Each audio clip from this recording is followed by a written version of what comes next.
welcome back to another episode of Cobra Kai Companion, and I am Peter. I am Brianna. And today, you guys, we have another special interview. Returning is Mr. Yuji Okumoto. How you doing, Yuji? Hey, good. How you guys doing? Doing okay. How are you? You just asked him that. Yeah, well, he is good, but I was hoping a little elaborating. So you have a couple locations of a Kona Kitchen, one in Seattle, which I visited, and one in Linwood. Correct. How has business been for you with the pandemic going on? Well, it's been a little rough. We are at probably like 50% right now. The governor just opened it up to 25% capacity. But still, 25% is really not much. So we're waiting it out to see how things progress. If it gets better, then we'll probably go ahead and reopen.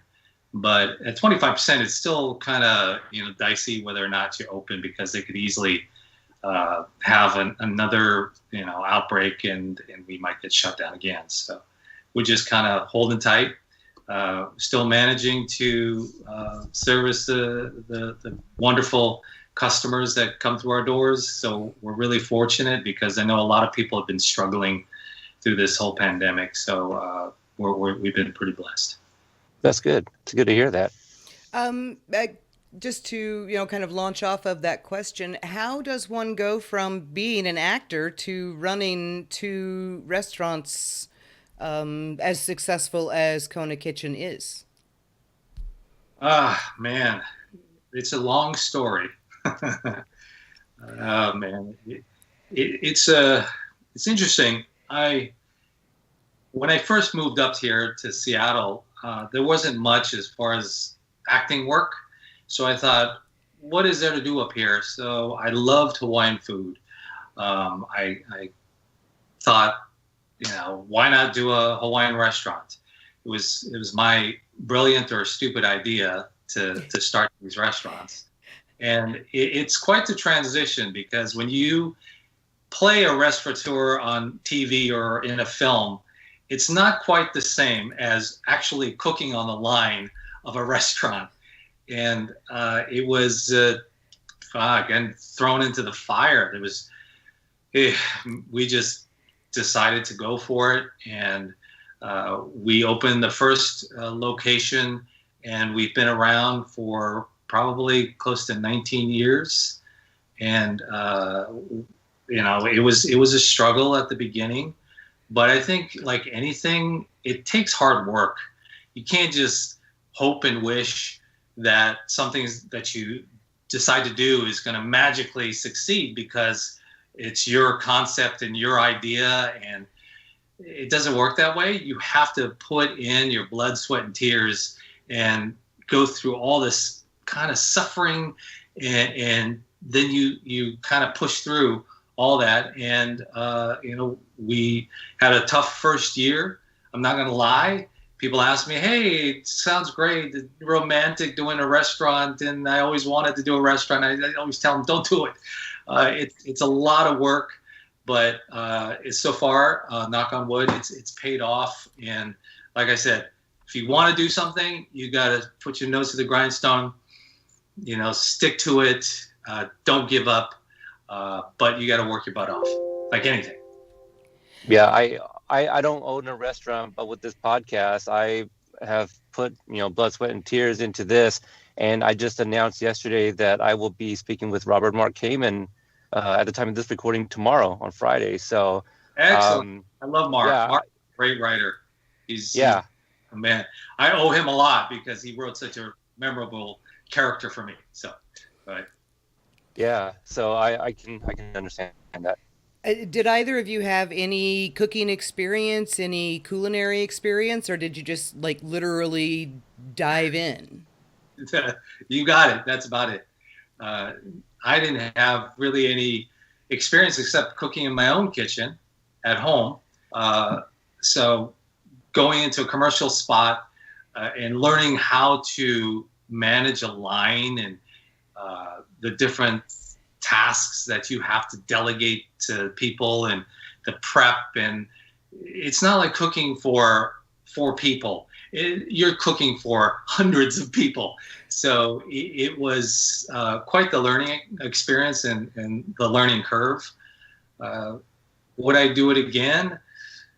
I don't know. It taught me a lot, though. It taught me kind of how to produce now, because it's kind of the same thing. You run a restaurant, you're putting out fires. You go into producing, you're putting out fires. So in that sense, it really helped me transition to getting into producing. But yeah, it was difficult. No experience at all. Only on TV. Oh, wow. The last time we spoke, you promoted an upcoming project. I believe is supposed to be coming out in spring, but the Paper Tigers.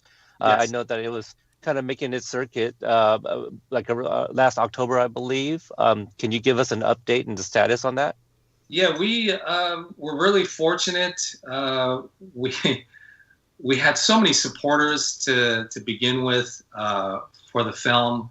We had a great Kickstarter campaign, raised a lot of the money through Kickstarter, and through the community support, we were able to get the funding. We shot the film, and we got distribution through a company called Wellgo Entertainment. So we will be releasing the film in May of this year. I'm looking through your credits here, and I am seeing just about every TV show that I ever loved watching. T.J. Hooker, Simon and Simon, Hunter, Walker, Texas Ranger. I mean, these are big name shows, all with big name stars, and you've been on so many of them. What is that kind of like? I know we've interviewed a few people who've been on like smaller series. You've been on big shows.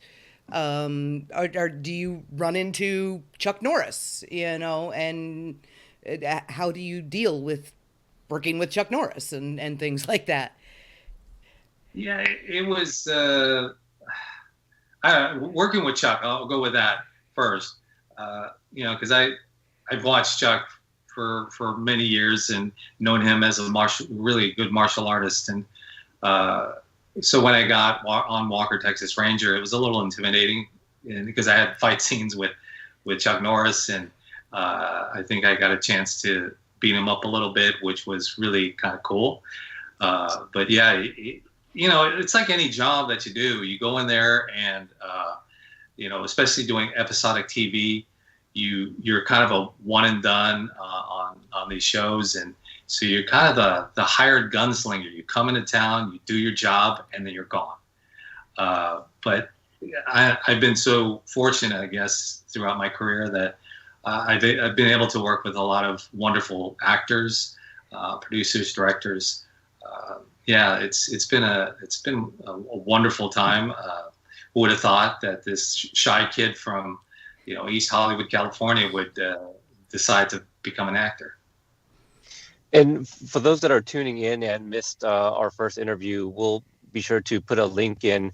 The audio version of that interview is on YouTube, and once we saw the very first teaser of season 3 and it showed Chozen's face, your interview went. People really? were trying to find, A little bit. Yeah. So before we get into like Karate Kid and Cobra Kai talk, I think this would be a good segue into this. But you were also invited to the Josh Gad's Reunited Apart with everybody. really. Can you talk about like being reached out for that and kind of just the experience of it? Yeah, my agent contacted me and said the Cobra Kai people on Netflix wanted to include me in this show with Josh Gad, and I love Josh Gad. He's so terrific. So I said, yeah, I'll do it, and it was just so strange because when you see the number of people on the list, because they send you a list of all the people that are going to be on the show, and it's just, how are they going to manage to get everybody in this, because you're going to say one word and you're done. But it was a lot of fun, and it was great to see a lot of the familiar faces I haven't seen for a little while. So it was really cool. I was so happy to be part of that. That was fantastic. I think the screen by the end, everyone had just like one little tiny square. So like Well, who is that? Okay. that face right there exactly. That was me when that first screenshot leaked of everybody. I couldn't tell who anyone was other than Ralph and Billy. I always know them, but that was it. Like I couldn't pick anybody else out. Okay, so speaking of, I know that you are aware that there were some scientific studies done on that one frame of your face in the original teaser. That was not us. That was our friend Watch Party that did that. Peter and I were much more confident. We had one frame and we both went, yeah, that's him. So were you expecting people to immediately know that was you? Did you know that they were going to have a recognizable frame of you in that one? Yeah, I was surprised, to say the least. I had no idea. Netflix just dropped it out of nowhere, and my friends started calling or texting and saying, "Hey, are you on Cobra Kai? Come on, you gotta tell me." And I got so many texts and phone calls. It was crazy. That little, you could tell if you know me. You could tell it was yes, me. It was very clearly you. Yeah, so it was hard to still deny because that's what I had to do. I still had to say no.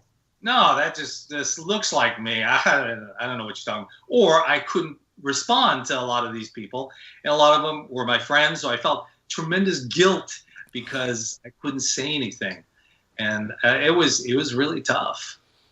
I mean, the clip ends with, "Are you sure about that?" You know, it's like, that's, excuse me, that's Right. your voice. You mentioned the messages. I'm guilty of being one of them. I sent you, because I didn't want to ask, because I know you can't answer anyway, but I sent you a live look at my face in emoji. It was just a smile. Well, I kind of figured that people that know, they don't ask, they just figure it out because they know that I probably can't say anything anyway. So I think the people that knew didn't bother to ask me. So I think a lot of people just wanted confirmation, which is fine. But it was tough. It was so hard because we're under contract not to say anything, not to divulge anything, and it was hard when my face is obviously there and my voice is obviously heard. So it was tough. But that was fun time. Yeah. I actually said that at the time. I was like, there's no way an NDA is still in force, right? I mean, that's him. He's right there. But I guess it lasted till December? Yeah. It was until they released the second trailer, which obviously showed more footage and it was clear that it was me. Before we get more into it, I just kind of wanted to go over a timeline real quick in 2019. Your first interview with us was March 19th, 2019, and July 7th or 9th, it was early July, I went to visit you at Kona Kitchen in Seattle. And depending on which article, I believe you were quoted, August or September, that you got a call from your agent about Cobra Kai. Does that sound right to you? So when I met you, you had not yet been contacted. I knew everything. I'm joking. I'm a good actor, right? Yeah, very good. I had not heard anything yet at that point. Yeah.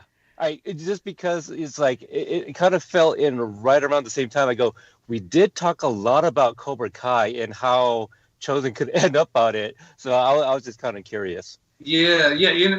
It's I had conversations with so many customers, so many friends regarding whether or not Chozen was going to make an appearance in the show and what my thoughts are, what direction he's going to be. And I've heard so many theories from people and this and that.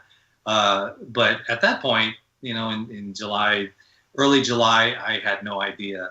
I think it was probably the latter part that I started to get word that there was interest, and then there was confirmation probably in August. But yeah, it was interesting to hear different theories from fans and friends and whatnot on Chozen's return. Yeah, because I think by that time the only thing we did know was that Daniel was returning to Okinawa. Yeah. I think they released that, right? At that Yeah, time. yeah. Ralph said that at San Diego Comic-Con. Oh, that's right. That's right. Now I remember. Yeah, Right. and I think all that Peter and I were saying at the time, we're like, "Ooh, do you think they'll be back? Do you think Chosen and Kumiko will be back?" And it was like, "Well, it wouldn't make any sense for them not to be." But yeah, there were theories. Oh, they're gonna be married. Oh, they're gonna. Kyler is Chosen's son. Yeah, I, that was one. I, Tyler and yeah, and the marriage thing. yeah. Chosen is Chosen's Mr. Miyagi's Miyagi's. illegitimate son with Yukie. Oh, how funny. It was fun. But the one thing that I hoped for all along, I ended up getting. I wanted Chosen back as a good guy, really, really badly. So, what did you think about the redemption story that they gave him? Do you think that makes sense for him to have gotten there from where we saw him at the end of the second movie? Yeah, I think that when I got the initial script, I had certain input that I wanted to talk about to the writers and the creators. Initially, I think it was written where he was a little more at a better place in his life, and he was a kinder guy. But then it gave no direction for him to go after that. It just kind of would have been very safe. So I still wanted that edge that Chozen brought from Karate Kid 2. I still needed that part of him, because I think as people we evolve and we grow, but at the same time I think there's still part of you that's still there, and I wanted that sense of danger still with Chozen. I wanted that edge. So when he does soften, then it has an arc, and I wanted to have him have some sort of progression as a character. And I kind of had this discussion with the guys, and they were really receptive, and they came back with a revised version of the script, and I read it, and it was spot on. It was so well done. I was so happy that they got it and they understood. I just think for me, playing this character and having this character part of me for 30 plus years, I wanted this character to have deference. I wanted him to have some significance and some depth, because otherwise, it's just the same kind of guy. Just make an appearance and you're done. I wanted him to be memorable. I wanted him to have people say, "Oh, great, yeah, that's great. He had this plan all along that he's going to do this, and then this is what he does." And you think about how many years that Chozen has kept this sense of defeat in him. There has to be some sort of payoff, and so I thought the way the writers communicated that in the script, it was really well done. So I have to ask very quickly. So that whole immediately, I was like, "Oh wow, Chozen's intense. Oh wow, he's Sato." So Chozen having that intensity, and then all of a sudden your face changes, your voice changes, your facial expressions, everything. Danny Kamakona did the exact same thing with Sato in The Karate Kid Part 2. Did Right. you mimic that or mirror that with Chozen intentionally? I I think what I wanted to do was kind of incorporate more of the Miyagi part of, you know, I guess what Pat brought to Miyagi. I wanted to bring that same essence. I know that Sato had that resolve at the end of Karate Kid too, but I think for me, I took from more of Pat and Mr. Miyagi. When you see the transition at the end of the pressure point strikes, where Daniel says, will you teach me? I kind of looked at him, and I purposely did this as a homage to Pat and Miyagi, was to look at him and give that same kind of nod that I felt that Pat would have given, or Mr. Miyagi would have done. So that's where I was kind of leaning towards is the whole Miyagi thing. But yeah, it's interesting that you talk about Danny and his or Sato's resolve. That's interesting parallel. Yeah, that's what the show does well, is parallel the the now and then, that they always do on social media. So it really sticks out to us when we see the similarities. So speaking of some mirror scenes, the nose honk, was that in the original script too, or is that something that was added, revised, anything like that? No, that was in the original. Yeah. Okay. Yeah. Because I think it was EW that put out that image of you guys in that position, and Brianna and I, we were on Instagram Live, and we were just coming up with some ideas, and I think I was just like, are we going to get the nose honk? Like, we need the nose honk, So it was... Yeah, I was more about the manhandling and, seeing Chozen finally getting some kind of vindication by having Daniel down in that position. So something's coming.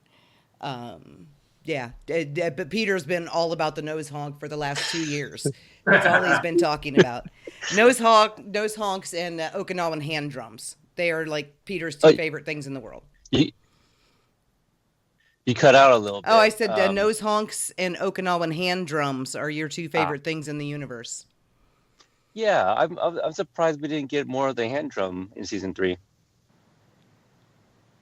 Yeah, I have no idea. I think because maybe Chozen learned the drum technique and they just said, we'll move on from that. Yeah, just because it was teased in the first couple seasons is all. Mm-hmm. Yeah, I will apologize if I cut in and out. I do not have my hard line run to my new computer yet, so I'm on Wi-Fi, which stinks. I think it still picks up though. Yeah. Yeah, it does. It does on this side anyway. So I have to ask, going back to the Karate Kid Part 2, because it's a debate, right? And it's Daniel's attempt at the crane kick. Most people say that that's because Daniel did it wrong. I say no, it's because Chozen knows how to defend against it, because Chozen knows it too. Do you have an opinion which of those two things it is? Yeah, it's the second. Yay! He knows how to defend it. Oh, good. Because you guys are karate cousins. They had you step forward and then lean back, and Ralph threw it as you were stepping forward.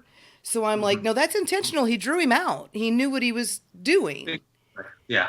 So okay, yay!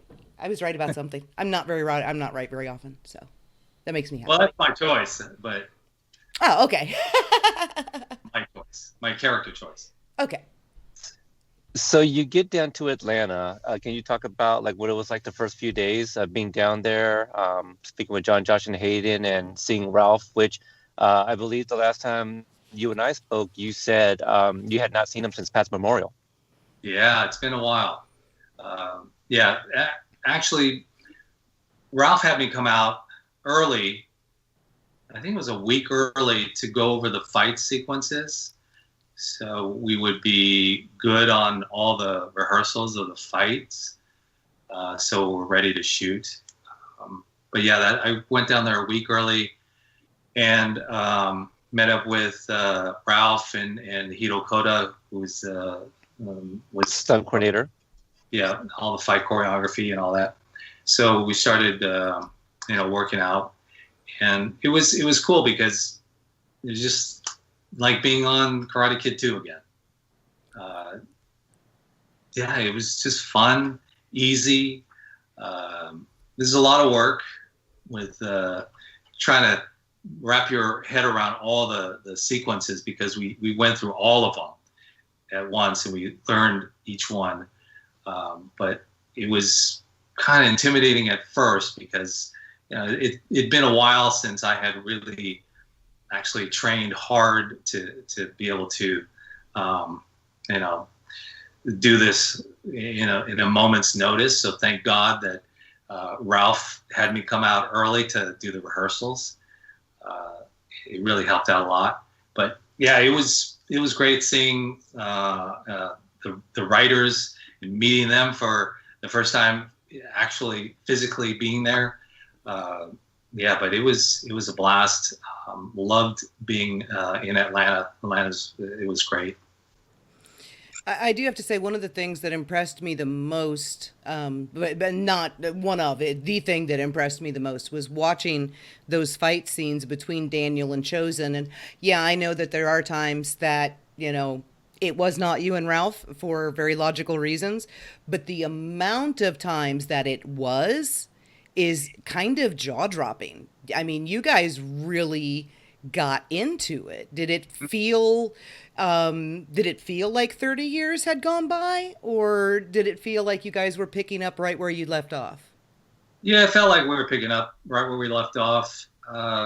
It's like having a really good dance partner. That's what I equate it to. And Ralph is really good at the choreo.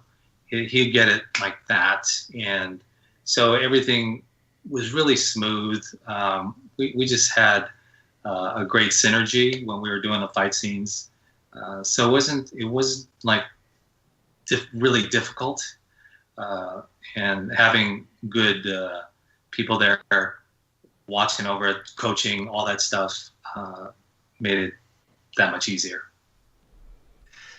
You were talking about the revision, or the script, a bit of a rewrite. How different was what we saw in the cafe with you, Tamlin, and Ralph than what was actually on script before? I don't even remember if that was written that way in the initial version. I think it was a little different, but I kind of wanted to play him a certain way, and like I said, I wanted him to come in hard and not give up anything.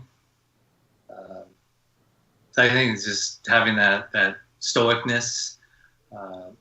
But it was a collaboration. I think, like I said, the writers took what suggestions I gave and they incorporated that essence into the character, and to be able to play this character on a journey, where you got to remember, this is 30 plus years that he's been holding this, so it can't be just fun and games like, hey, how's it going? I know 30 years, but it has to come from a place of I think he needs to get this monkey off his back, or whatever you want to call it.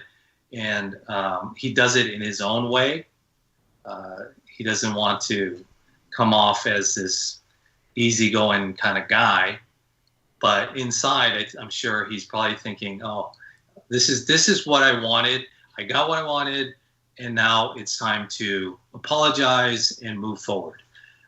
So that was, I think, where I wanted to have this character. I thought the chemistry, especially between Daniel and Chozen there in the bar, it was like they were 16 and 18 again. Daniel's not really scared, but he's off balance, but he's kind of intimidated at the same time, but he's still looking to Chozen to, hey, do you want a drink? You know, and then there's Kumiko off to the side, just happy and smiling with both of them. And I thought that whole sequence at that bar was just phenomenal. Well, it's really terrific because Ralph is so easy to work with. He's such a wonderful actor and so giving that to play that scene, it was just like butter for me. And having Tamlin there with her, she's so sweet and innocent and playing it up, and it was so beautiful. I love the whole, I guess the dynamic between the three of us and what each of us brought to that scene. I think that's what made that scene work. I agree. It was the joy of the whole reunion was in the way the three of you dealt with each other. It was amazing. Yeah. My favorite thing was Chosen's aggressiveness in wanting to get the water for Daniel. Yeah, it was his drink. Yeah, I just, like I said, I wanted to play him hard, and I didn't care. I just went with what my gut felt like at the time, and you know, you never know what's going to happen in the scene, but you play with what you got. If Ralph gives me something, then I'll give it back in this way. If he gives me this, then I'll give him that. So that's kind of how we rehearsed and played with it, and then boom, it just kind of came together. I say there was one line, and it was when you and Ralph were standing on the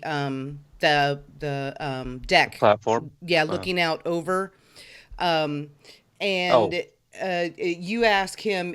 You were like surprised and asked him, did he know who Miyagi Shimpo Sensei was? And like because it is my favorite movie of all time, you know, my brain goes, well, of course Daniel knows who that is. He stood there and watched Chozen stab him in the face when Chozen was ripping the dojo up. So that was like one of the writing and the callbacks and the things like that the writers come up with.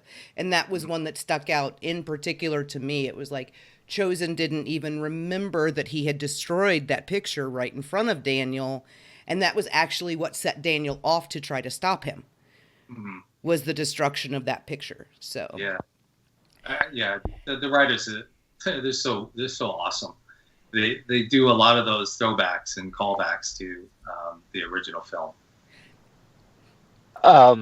We know that. So I believe you mentioned that like an idea for a possible Karate Kid Part 3 was having Chozen and Billy, Johnny and Daniel kind of team up or something like that. I feel that. Yeah, that was. I don't know if that was something I had heard or what, but it was kind of interesting. But you know, they already had done that in Rocky, so I think going back to that, it makes sense. So when Ralph and Billy came on with John, Josh, and Hayden, Brianna asked, you know, who went to Okinawa.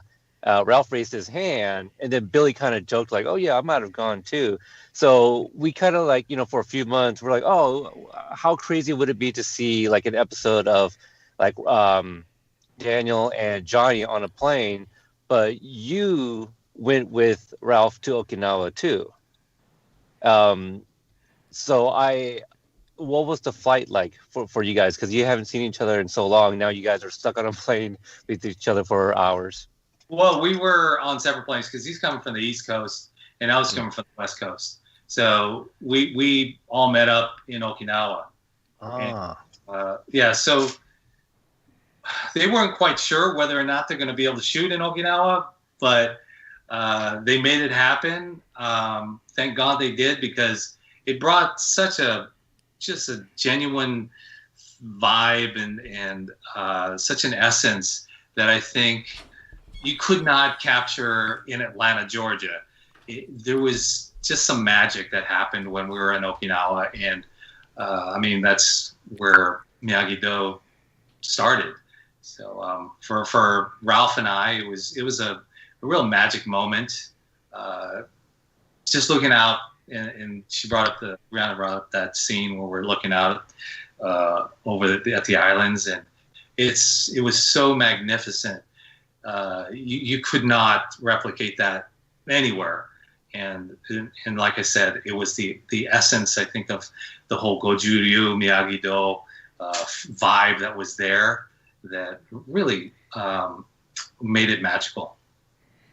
It also, in the final scene before Daniel leaves, made me realize that Hayden had actually posted a picture of you and Ralph way back in December of 2019, but it was taken from so high up on a mountain that all we could see was just people.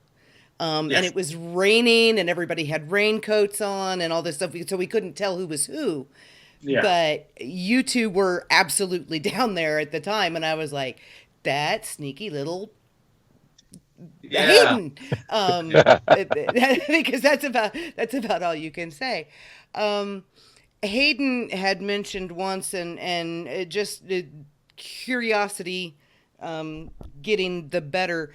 You guys were there in Okinawa 2 weeks before the world ended, basically, in 2019. Did you see any sign that anything was wrong while you were there? No, not at all. Nothing. Yeah, nothing. It gave us an idea of what's about to happen.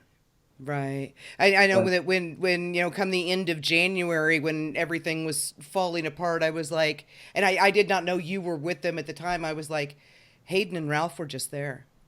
Oh my God, they were just there. I was terrified. Because that's scary.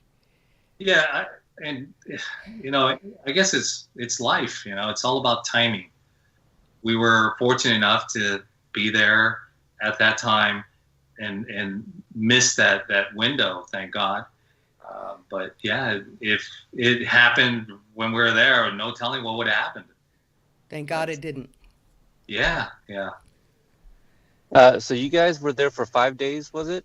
Something like that. I think it was 5 days. It was quite the turnaround because, flying out there, you lose a day. And so we were kind of under the gun to try and get these scenes shot and scrambling at times to, go from location to location. I remember that final scene where we're having the handing off of the scroll and all that, and apologies and all that. That scene was it was tough because the weather did not want to cooperate. I remember pulling up in the van with Ralph and some of the crew, and we're looking at the weather and we're thinking, there's no way in hell that we're going to be able to shoot this. It's the weather. The wind was going sideways and the rain was coming down, and we're thinking, man, this is going to be a tough one if we even manage to get the scene shot. And some reason we were able to get through the scene.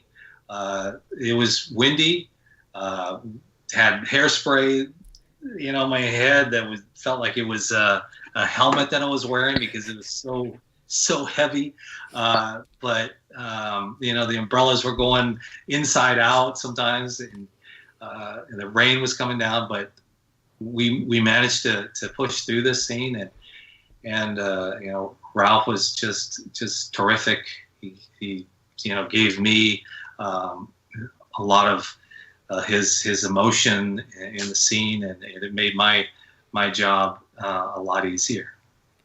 And that is really the part where I was like, okay, we've got two different Chozens here. We've got the more the intense, the scary, like right on the edge that we had seen up until then. But the Chozen in that last scene is very almost mild-mannered, soft-spoken. Mm-hmm. Like I can imagine him carrying his book bag across himself with his arms in it, and just walking very quietly to class to go teach everyone. And which Chozen is the real one, or is he somewhere in the middle and just more conciliatory to Daniel? Yeah, I think there's a combination of both.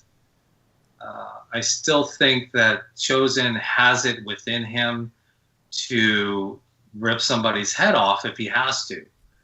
But I think through all the lessons that he had learned for those 30 odd years, he's learned the other softer side. It's the whole yin and yang with martial arts.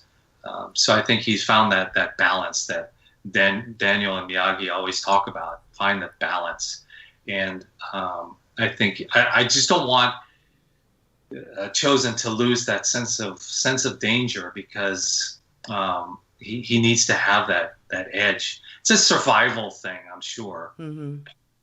But I think that through the years that he's finally discovered that other side, the softer side.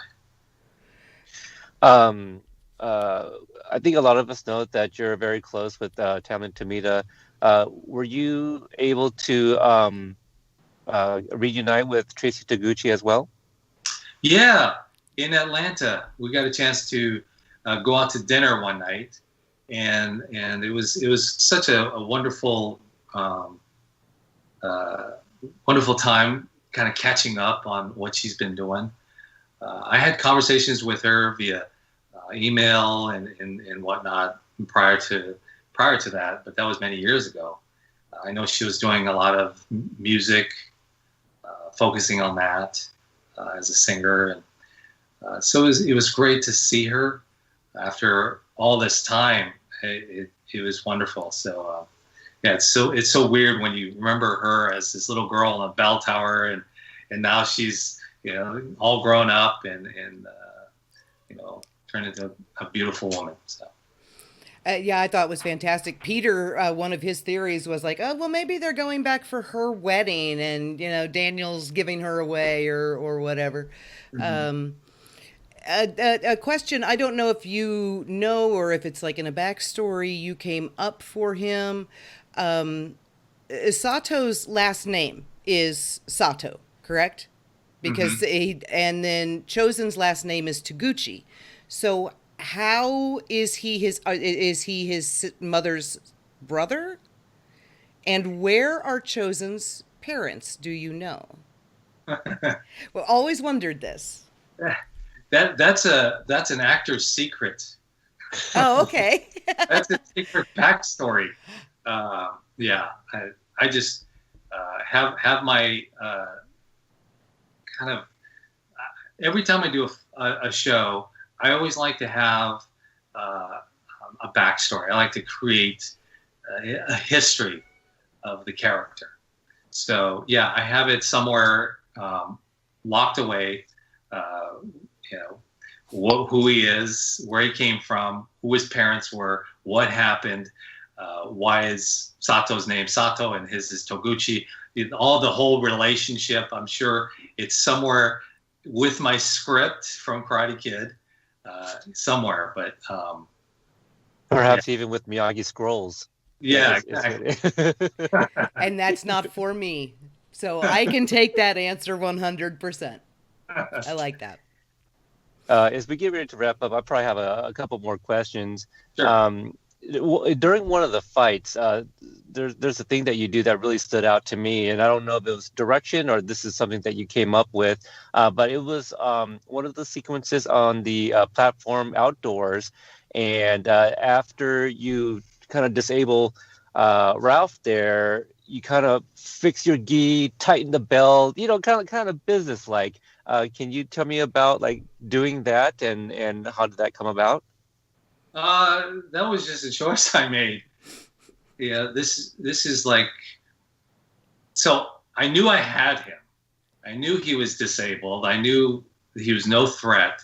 So now is the time to fix myself, present myself, and then do the finishing touch. So that's kind of a choice I made. Yeah, so it's interesting you pointed that out. I tweeted out and I was like, oh yeah, Chozen's, I was like, after 30 some odd years, he's going to look good doing this, so. Yep. I got to present myself. I'm ready to finish this now. So that's why I made that choice. There was another sequence in that same fight montage. Chosen is always has been and always shall be the only person we have ever seen land a strike on Mr. Miyagi, and it was with the spear in the back in the garden. Yeah. And you landed that same kind of strike on Daniel with the bow. Was that something that you and Ralph came up with? Was that Hito's idea?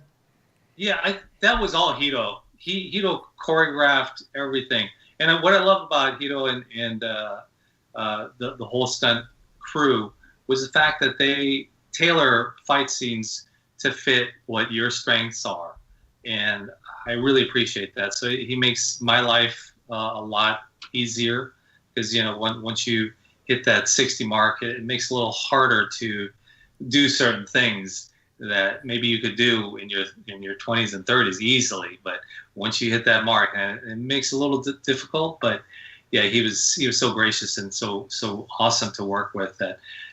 He was really flexible. So that was all him, all the choreo.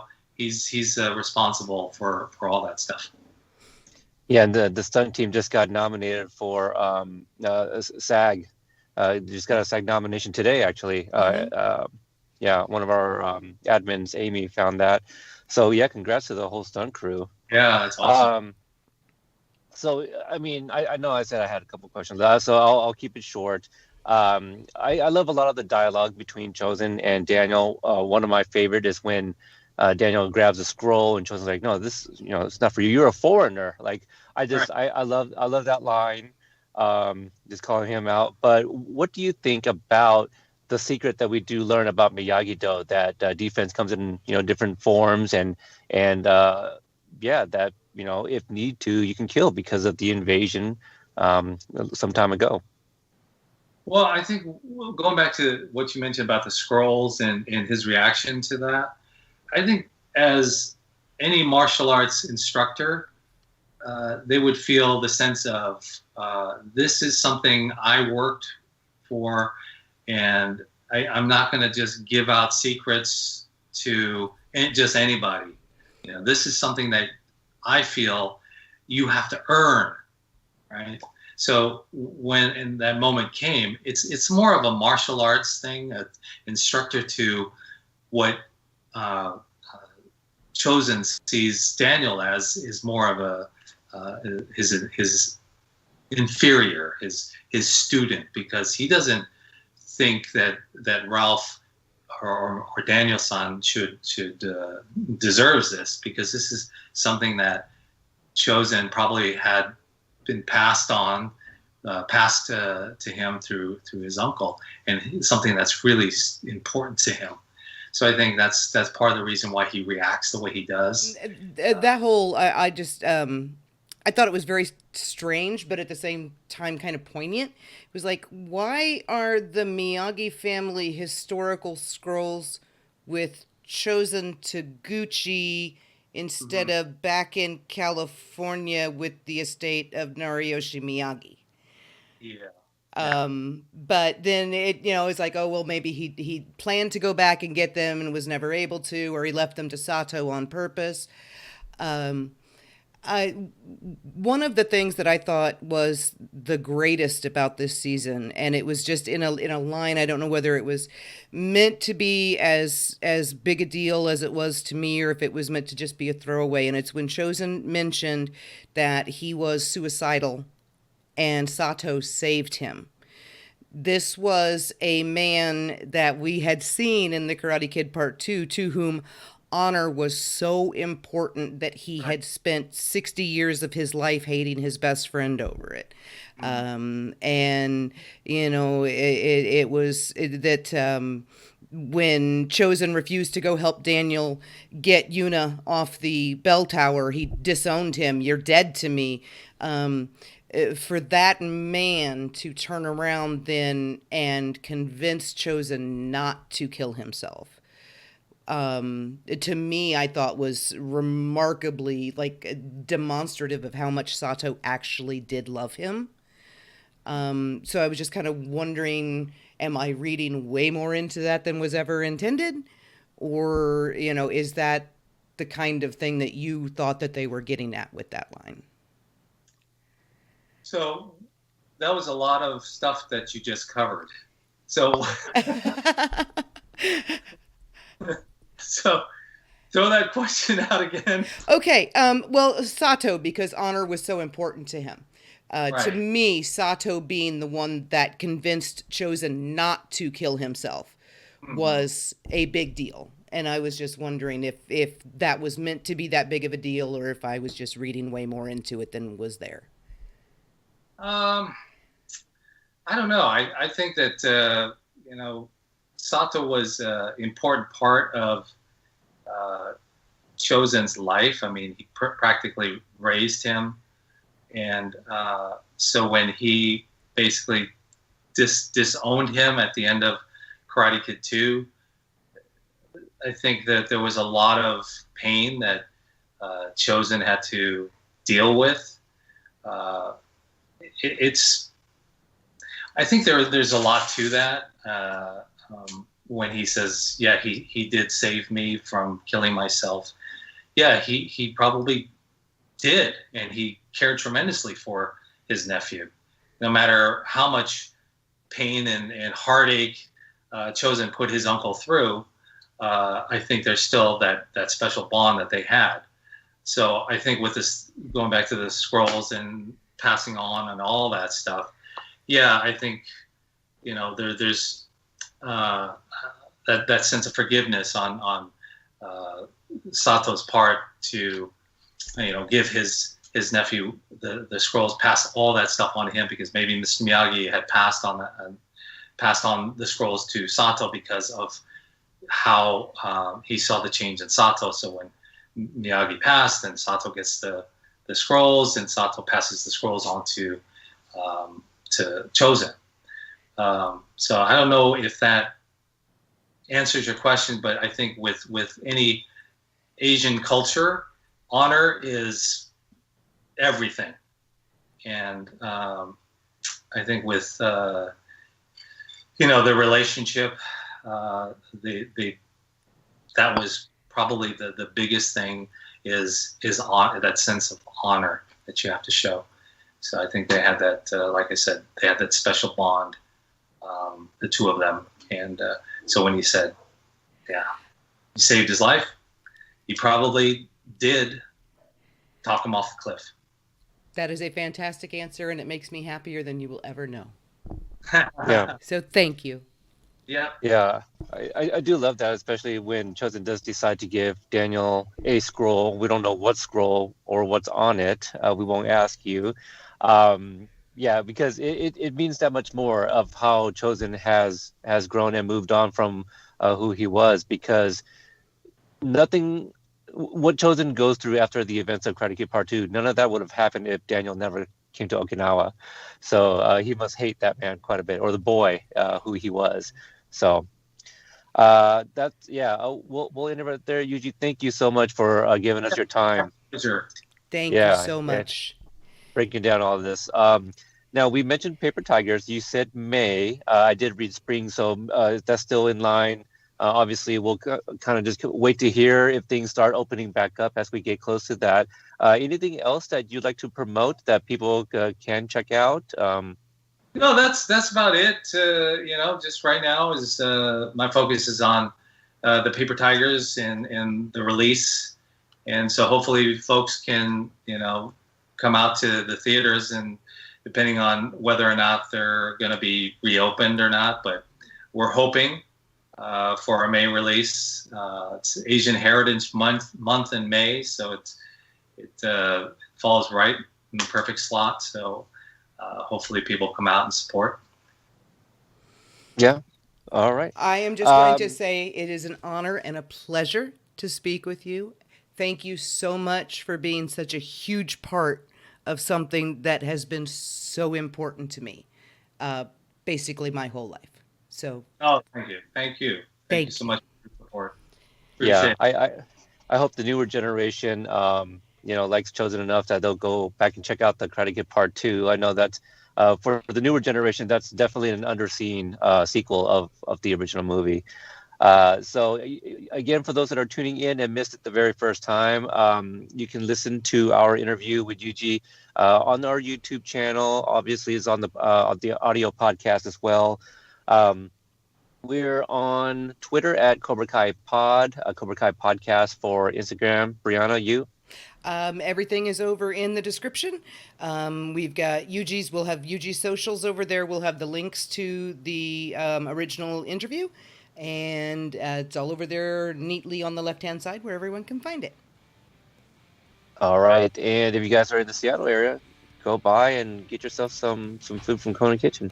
Bye, everybody. All right. Take care. Be safe out there. Stay healthy.